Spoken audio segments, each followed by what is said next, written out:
భాస్కరుని తప్పంట్లా, లావణ్యది ఒప్పనట్లా నిష్పక్షపాతంగా చూస్తే మన ఎమోషనల్గా మన అనుభవాలు జోడించకపోతే ఆడెవడ కమెంట్ పెట్టాడు, నాకు ఇలాంటి దిక్కుమాల గర్ల్ ఫ్రెండ్ ఉండేది, దాన్ని వదిలించుకోవడానికి నాకు టైం పట్టింది, ఇలాంటి దాంతో ఎంత నరకం ఉంటుందో నాకు తెలిసిన. అంటే అక్కడ వాడు ఏం కంపేర్ చేస్తున్నాడు, వాడి జీవితంలో జరిగినటువంటి ఒక భయానకమైన సంఘటనని మళ్ళీ లావణ్యం చూడగానే గతం గుర్తు చేసుకున్నాడు ఎవరు బాబోయ్ అని.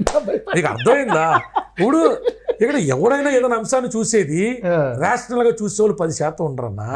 రిమైనింగ్ వ్యక్తులంతా కూడా వారి జీవితాల్లో జరిగినటువంటి అంశాలు రీత్యానే చూస్తారు కదా. ఇప్పుడు నాకు ఎక్కడో ఒక కులం వ్యక్తితో ఇబ్బంది అయిందనుకో, నీకు నాకు లైక్ మైండెడ్ మెంటాలిటీ ఉందనుకో, నా అనుభవం నువ్వేం చేస్తావు, మొత్తం ఆ కులం అందరికి ఆపాదించి చూడడం మొదలెడతావు. అవునా కదా? ఇది మనందరం కూడా సంఘజీవులు అన్న ఏ రకమైనటువంటి అభిప్రాయాలు ఇన్ఫ్లుయెన్స్ లేకుండా బతకలేం. ఇన్ని చెప్తున్నాం మనం స్పీడ్గా రా టెండ్లు గారు ఇలా ఆడకూడదురా, ఈ అమ్మడి కవర్డరే కొట్ట, మనం వెళ్ళి ఆడచ్చు కదా. అది అర్థమైందా? అది ఇక మనం పెవిరియన్లో కూర్చుని అలా కింద బోల్డ్ రూల్స్ చేశారు నన్ను. ఏకంగా ఎవరెవరో వక్తలు వచ్చి ఒకళ్ళేమో ₹1,00,000 టెండర్ ఎట్టాను అన్నారు. ఈ పిల్లకి నేను నెలకు 25,000 50,000 పంపుతున్నా నా పిల్ల చెప్పింది. మా అన్నయ్య అన్నందుకు తోబుట్టు ఇలాగా వాళ్ళ పెద్ద కొడుకున్నందుకు కుక్కలకి వాటికి ఫుడ్కి అన్నీ డబ్బులు పంపించని చెప్పింది. నేను ₹1,00,000 టెండర్ ఎట్టాను అన్నారు. రకరకాలుగా తర్వాత ఎవరో రాజేష్ అనే అడ్వకేట్ ఎవరో స్విమ్మింగ్ పూల్లో కనబడితే ఆ అడ్వకేట్ నేనేను మాట్లాడారు. ఆ తర్వాత ఏమో ఆ అమ్మాయి ఇంటి దగ్గర వేరే సీనియర్ అడ్వకేట్ ఒక ఆయన ఉంటారు రెడ్డి గారు, ఆ అమ్మాయి ఇంటి దగ్గర ఉంటే ఆ పక్కన ఉన్న అడ్వకేట్ ఒకటి ఉన్నాడు ఇన్ఫర్మేషన్ తీసి కళ్యాణి పిల్లు ఆ పిల్లలు పక్కపక్కనే అన్నారు. ఈ వాటి దాకా పిల్లలు ఇంటికి గుమ్మం కూడా నేను తొక్కలేదు అన్న. నా జూనియర్ అడ్వకేట్లు వచ్చినాయి.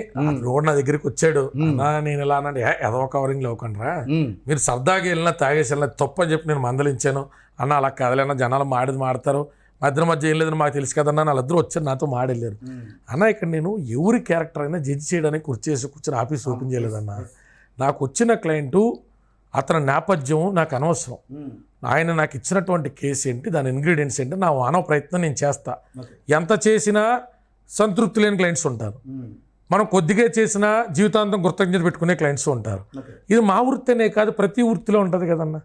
కానీ ఒక పాయింట్ మిమ్మల్ని అడుగుదాం, ఒక లాయర్గా మీరు దీనికి సమాధానం చెప్పండి. ఇప్పుడు అమ్మాయిలు హనీ ట్రాప్ చేసి అబ్బాయిల్ని గుంజుకోవడం అనేది మనం చూస్తున్నాం, చాలా గతంలో చూసాం, మీరు కూడా కేసులు పెరిగిపోయింది. ఓకే, ఇంకెక్కువ పెరిగిపోయినాయి. మరి నిజంగానే ఒక అబ్బాయికి అమ్మాయిని సెక్సువల్గా అరెస్ట్ చేస్తే ఆయన తీసుకెళ్లి పోక్సోనో ఇంకో రకమో పెట్టి ఘోరంగా హింసించేస్తున్నారు. కానీ అమ్మాయిలకి ఎటువంటి శిక్షలు ఉంటాయి సార్? అమ్మాయిలకి లేవుగా. అయితే ఇప్పుడు కూడా చట్టం మారుతున్నది, ఇక్కడే లీగల్ నాలెడ్జ్ కావాలి.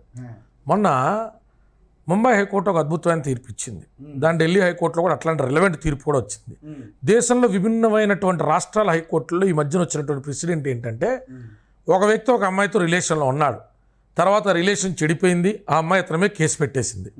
తిరిగి ఇతను బెయిల్ మీద బయటకు వచ్చి ఆ అమ్మాయి మీద కేసు పెట్టాడు. నా ₹25,00,000 క్యాషు, ఆడి కారు, బంగారం అమ్మాయి తీసుకుంది, ఇదిగో ఆధారాలు, తన వాట్సాప్ చాట్లో కూడా ఒప్పుకుంది, అవన్నీ నాకు ఇప్పించండి, ఆ అమ్మాయి చీటింగ్ చేసిన తీసుకెళ్ళింది, ట్రాప్ చేసి తీసుకెళ్ళని పెట్టాడు. ఇది అర్జెంటుగా క్వాష్ చేయాలి. నా పిల్ల హైకోర్టుకి వెళ్ళింది. కోర్టు కుదరదో, ఆధారాలు ఉన్నాయి కాబట్టి నువ్వు ట్రయల్ ఫేస్ చేయాల్సిందే. ఇక్కడ జెండర్ డిస్క్రిమినేషన్తో చీటింగ్నో థెఫ్ట్నో చూడలేం. నువ్వు దొంగతనం చేయలేదు, అతని దగ్గర నుంచి ఎలా పొందావో చెప్పు. మరి నీది వ్యాలిడ్ రిలేషన్ కాదంటున్నావు, రేప్ జరిగింది అంటున్నావు, రేప్ జరిగితే వస్తువులు నీ దగ్గర ఎందుకు ఉంచుకున్నావు చెప్పని చెప్పి అడిగారు. సో ఈరోజు చట్టాలు మారుతున్నాయి. ఎప్పుడు కూడా శిక్షా స్మృతిలో ఆడ మొగ అనేటువంటి డిస్క్రిమినేషన్ కంటే కూడా విక్టిమ్ అక్యూజ్డ్ అనేటువంటి పదాలు ఉంటాయి. కొన్ని స్త్రీలకి సహకరించే చట్టాలు ఉన్నాయి. చాలామంది పురుషుల్లో దేశవ్యాప్తంగా మన భారతీయ న్యాయ వ్యవస్థ పట్ల కొంత విసుగు విత్తాపన వచ్చిన మాట వాస్తవం. కాకపోతే దీన్ని మరింత తీక్షణంగా పెద్దల సభలో ఖచ్చితంగా పాలసీ మేకింగ్లో మార్పులు చేర్పులు చేయాల్సిన బాధ్యత, మారుతున్నటువంటి సమాజము, వస్తున్నటువంటి సైబర్ ఉపద్రవాలు, మహిళలు కూడా పురుషుల మీద చేస్తున్నటువంటి దాడులు, ఈ అంశాల నేపథ్యంలో కొన్ని చట్ట సవరణలు అవసరం ఉన్నాయి. అవన్నీ ఇక్కడ కూర్చుని నేను మీరు చెప్పేది కాదు. పార్లమెంటు స్థాయిలో పార్లమెంటేరియన్స్ దీని మీద జరుగుతున్నటువంటి అంశాల మీద నేషనల్ క్రైమ్ బ్యూరో దగ్గర రిపోర్ట్స్ తీసుకుని ఖచ్చితంగా రాజ్యసభ లాంటి గతంలో నాకు రాజమౌళి గారు తండ్రి ఒకసారి కాల్ చేశారు, మహానుభావులు పెద్ద ఆయన, మీరు ఆయన కూడా అడగచ్చు. ఆయన ఒక బిల్ పాస్ చేసే ముందు, కళ్యాణ్ దీంట్లో నేను ఏ ఇంగ్రీడియంట్స్ చర్చిస్తే బాగుంటుందని అడిగారు పెద్ద ఆయన. ఆయన అక్కడ పెంట్ అవర్స్ ఏదో ఉంటాయి, ఆయన ఇంటికి కూడా నేను వెళ్ళాను ఒక 1 hour